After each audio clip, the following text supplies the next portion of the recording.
वो ना बंदा मैनू कहन लगा मौलवी साहब परे हैगी है ते बीवी बंदे दी है ते सुलह करो। ते उन्होंने पूछया बीवी नू कर्मा वालीए मेरे तो तेनू की तकलीफ? आंदी तू ना मेरे नाल गल कर। रजी दी तो तकलीफ उन्होंने आंदी मेरे नाल गल कर। वो पुलिस वाला भरा कहंदा चल भैणा तू मैनू दस दे। कहंदी है थानेदारा ये मेरा ही हौसला ही वसी होर कोई होवे मीना ना रवे।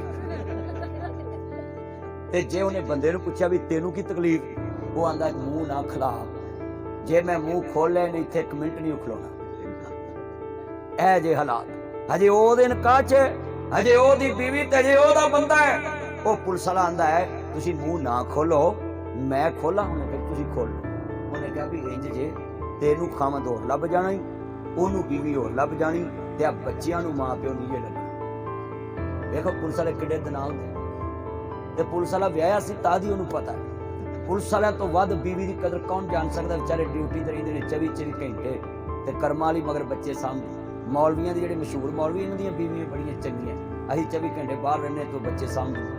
आप पुलिस वाले बेचारे घर बह के रोटी खांदे होना ते SP साहब दा फोन है कित्थे? सारा आए उत्थे ही रोके। सच्ची गल कर 24 घंटे ड्यूटी ते तनखा उन्नी जिहड़ी 8 घंटे दे मुलाजम दी। हर महकमा फिर इन्हों खिंचता है पुलिस का कसूर है जी, पुलिस का कसूर है, मसीत वाले मौलवी का कसूर है। जे सभा भेज गई मौलवी का कसूर है, टूटियां खराब है मौलवी का कसूर है, स्पीकर खराब है मौलवी का कसूर है। क्यों जी 24 घंटे साडी ड्यूटी 24 घंटे पुलिस की ड्यूटी। जे हाई कोर्ट जाना पुलिस ने, जे रेट से जाना पुलिस ने, जे महल्ले च कोई लड़ाई हो गई जाना पुलिस ने। अद्धी पुलिस मौलवियां सांभी। हुण इत्थे किन्ने पुलिस वाले ने ते जे असीं मौलवी सारे मिठे हो जाइए पुलिस जावे राहां ते वो डाकुआं नूं फड़े ते मौलवी सुलह कराउण वाले हो, पर अद्धे मौलवी ते लड़ाइयां कराउण वाले। फिर पुलिस नूं इन्हां नूं भी टाइम देना पैंदा। हालांकि मौलवी ते आप बड़े वड्डे सुलह कराउण वाले हुंदे जिथे जान दीन सुनाउण ते लोकी हक ते पारा देण। मैं तुहानूं अपील करांगा जिन्ने तुसीं बैठे जे ना अपनी बीवी दे खिलाफ गल करन लगिया करोड़ वारा सोच नहीं कि लिबास तेरा है।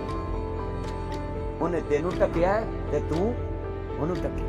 पर असीं गल्लां 1.5 फुट दियां कढ के ते बीवी दियां बुराइयां बयान करने। वो फिर कोई 2 ला के ते आंदी है अच्छा मेरे खिलाफ बोलिया लै हुण मैं तेरे वो भी पर्दे यार करूं जेड़े नहीं करने। मुंह ते हथ फेर दी ते बंदा पूछे जिथे नवां निकाह करना वो भी तो मर्दी है ना, वो च भी गलतियां। वो किहड़ा जबरील दी लड़ी चों वो भी बशर है।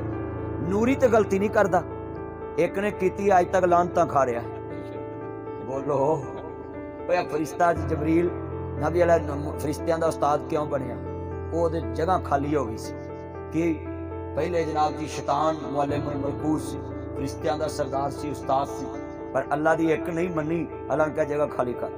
वो शरीयत ते कहंदी है कि खामन दे इशारे भी औरत समझे ते इत्थे खामन दा घड़ी लड़ाई होंदी। आ मोबाइल बड़ा अंतरा है। पहले लड़ाई होनी महीने बाद सुलह हो जानी, 15 दिन बाद सुलह हो जानी, ना फोन किसे करना ते ना फोन आना।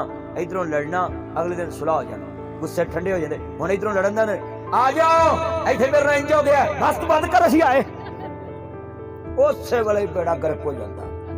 सच्ची गल इधरों फोन कर दियां उधरों वो आ जाते, साले भी आ जाते। वो फिर भनोइये ना बोलन दे उन्होंने स्टाइल वेख्या करो जिवें इमरान खान नवाज शरीफ ना बोलता है ना, फिर स्टाइल वेख्या करो। हाँ जी सच्ची गल कर फिर स्टाइल वेख्या करो। ओ भाई अपोजिशन नहीं गी वो तेरा बहनोई है। हाँ जी जिस भनोइये नूं तू आउंदियां गाल कढनी है उन्होंने तू भैन दित्ती ते तू उहदे नाल बोलना है बस इत्थे गल करी। ओए होए वो कहंदा है कि सालियां नूं अज की हो गया? एक फोन की वजह तो साले अपने भनोइयां नूं गालां कढण लग पे। फिर भनोइयां नूं भी 1.5 गज जबान होंदी, वो भी फिर कुछ शुरू हो जाए। मतलब लै जाओ अपनी भैन तीर हो जाओ। कुक्कड़ खेड आई ते अपने सिर पर कलमा पढ़ के दसो जो मैं गल की जो है या कि नहीं है। इधरों फोन जाता ते उस वेले तुर पैंदी। अल्लाह करे उधर सिग्नल ही आउट हो जाए। वो घर वसदे ने ठंडिया रह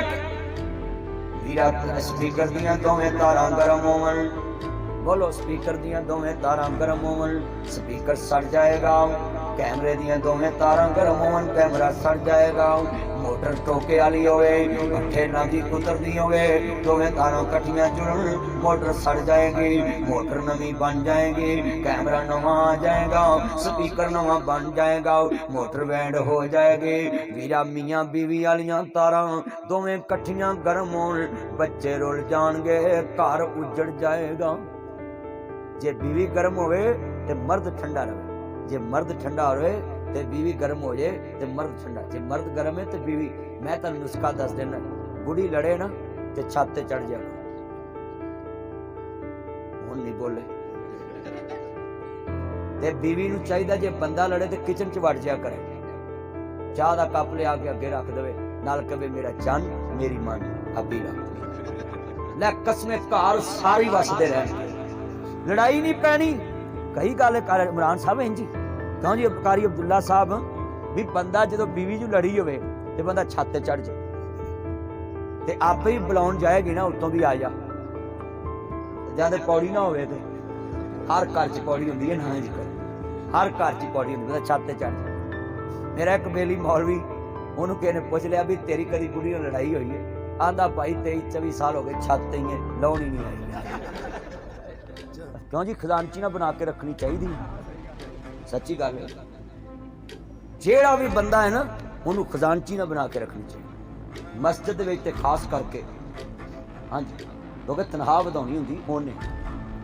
मेरा एक मौलवी बेली आंदा यार मैं उमरे ते गया मसीत वाले मेरे अद्धे पैसे कट ले ने, मैं आख्या फिर, कहंदा की गल है, मैं आख्या तेरी खजानची ना लैन सीधी नहीं होंदी, कहंदा इंज ही है। मैं आख्या हुण जदों तूं आवें जावें ना खजानची वाल फेरा रखिया कर, तेनूं पिछले भी पूरे करा दे।